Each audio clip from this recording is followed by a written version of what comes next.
Welcome back to the channel. We're at the Museum of the Bible, and I'm going to take a complete comprehensive tour to help you understand exactly what you can expect. And to be honest with you, I didn't want to go to this museum. I thought it was going to be boring, and I was blown away. I was absolutely surprised at all there is to see and do here, and I'm going to take you on a tour so that you can figure out if it's worth your time and your money, because it's one of the few museums that cost. This is what the outside of the museum looked like, and looking at it from the outside, it doesn't look very large. However, once you get inside, it's several floors up and down, so it's a really huge museum. The best way to get here is going to be the metro, but if you drive, expect to pay $20 to $25 to park all day. The metro station that you want to go to is going to be Federal Center Southwest Metro Station. That's on the blue, orange, and silver lines. This is the front lobby here. As you can see, the technology starts up right away, and it's not free to enter. Expect to pay $25 to $30 if you are a senior citizen, a student, member of the military, or law enforcement or first responder. You can have a discount ticket of $5, pay around $25. But with all the free museums in this area, in order for you to pay to go to a museum, the museum has to be spectacular. And this one is, I'll tell you right off the bat, it is worth the money, and I'm going to show you exactly why.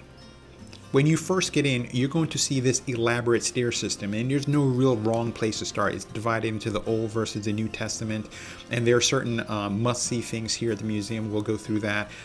But if you want to find out where's the best starting spot for you, definitely talk to the people at the front desk. And the reason why I say at the front desk is because as you walk around the museum, you'll see lots of Bibles, lots of exhibits, but there's not going to be a lot of people to help you understand and direct you throughout the museum. But as you look around the museum, you see that there's technology. It does have a bit of an industrial feel, looking up at the ceilings right here, but it also has lots of colors. It's very intriguing, draws you in. If you're not a fan of the Bible, this museum will actually captivate you and help you learn a lot, and it's just a fantastically well done museum.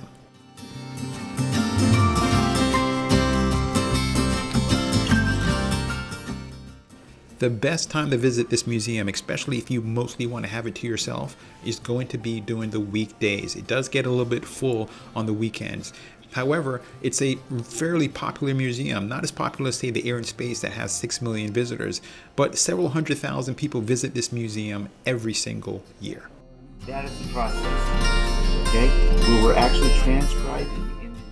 For the most part, you're going to navigate the museum on your own. You're going to do a lot of reading, and it's kind of self-tour. However, there are opportunities where you're going to meet resident expert, literal scholars, people who know and study the Bible their entire life, who's going to be able to answer questions for you. And that's one of the unique things about this museum. There's many Smithsonian museums all throughout the DC metro areas. However, if you're an adult and want to learn, there's not many times that you're going to have opportunities to interact with people who are literally subject matter experts. And this is one of the great things that I feel that the Bible Museum has to offer. It doesn't have a lot of it, but when it does, it is really exceptional.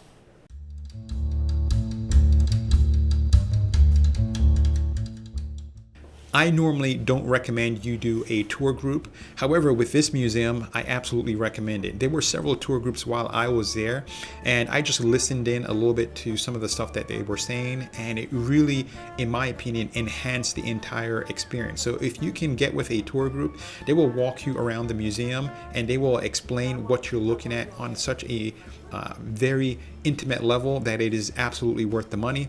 They don't cost very much. You can do it for literally under $100. Some tour groups are as low as $30. So if you want to get the full experience, I absolutely would recommend you sign up with a tour group. It, in my opinion, is well worth the money.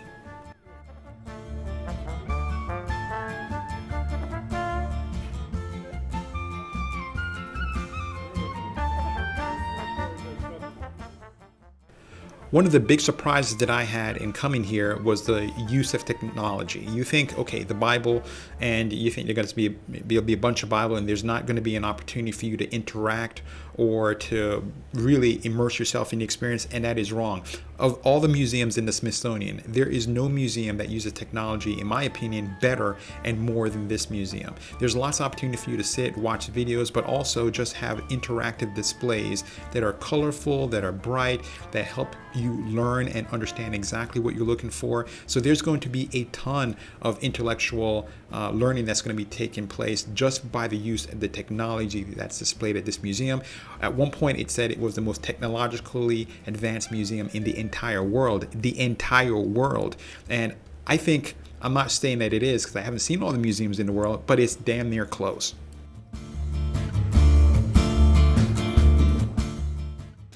Looking at the building from the outside, you are deceived to think that it's small. However, once you get inside, I realize it's a lot larger space than I could realize. Now, unfortunately, there are some areas within the experience that I was not able to film, and in my opinion, they were absolutely spectacular. Literally blew me away.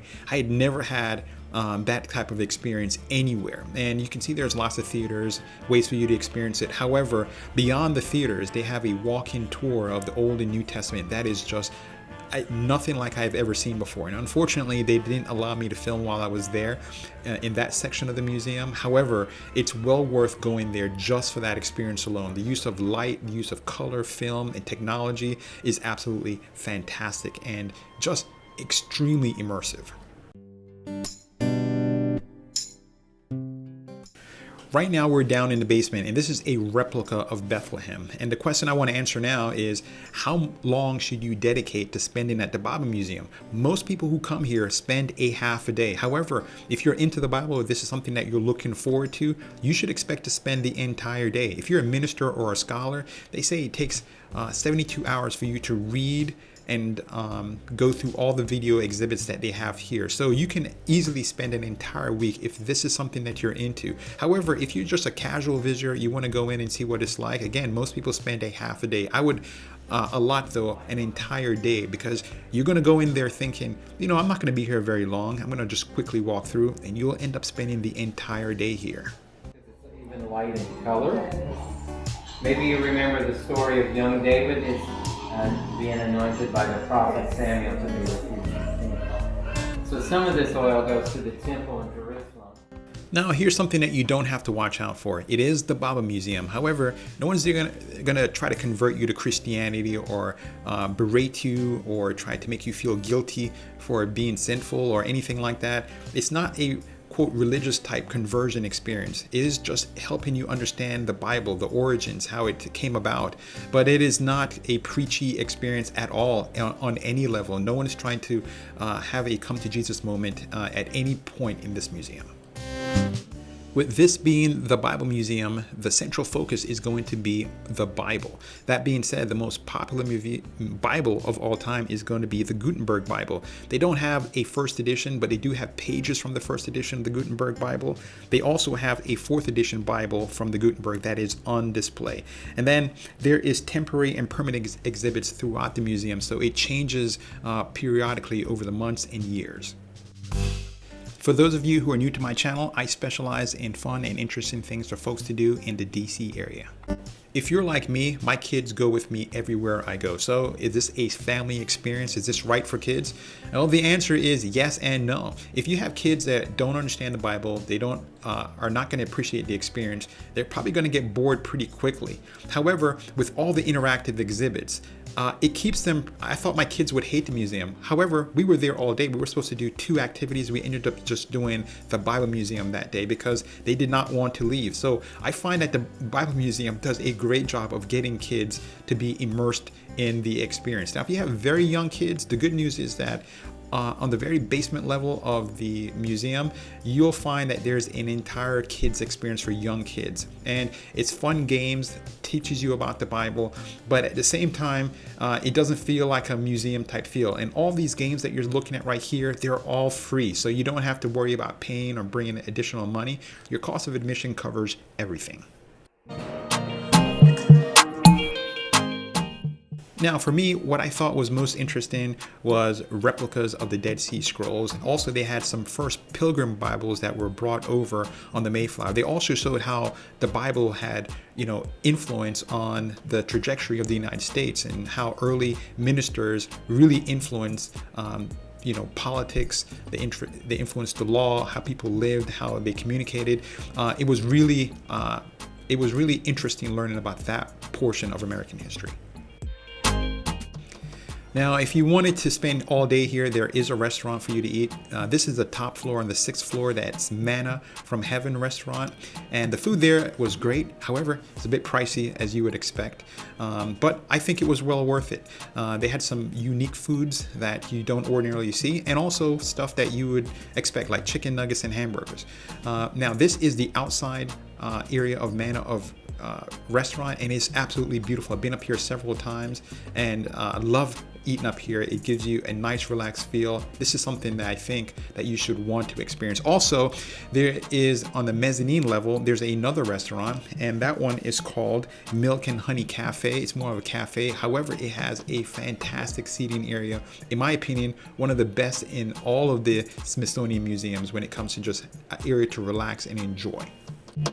If you're thinking about bringing food to the Bible Museum, unfortunately, no food or beverages are allowed within the Bible Museum from the outside.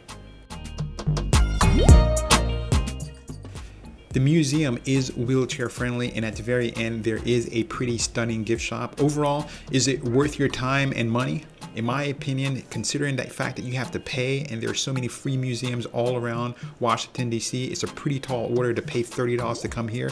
And in my opinion, it's absolutely worth it. It's going to be a unique, extraordinary experience you're not going to forget anytime soon, and it's absolutely worth coming here.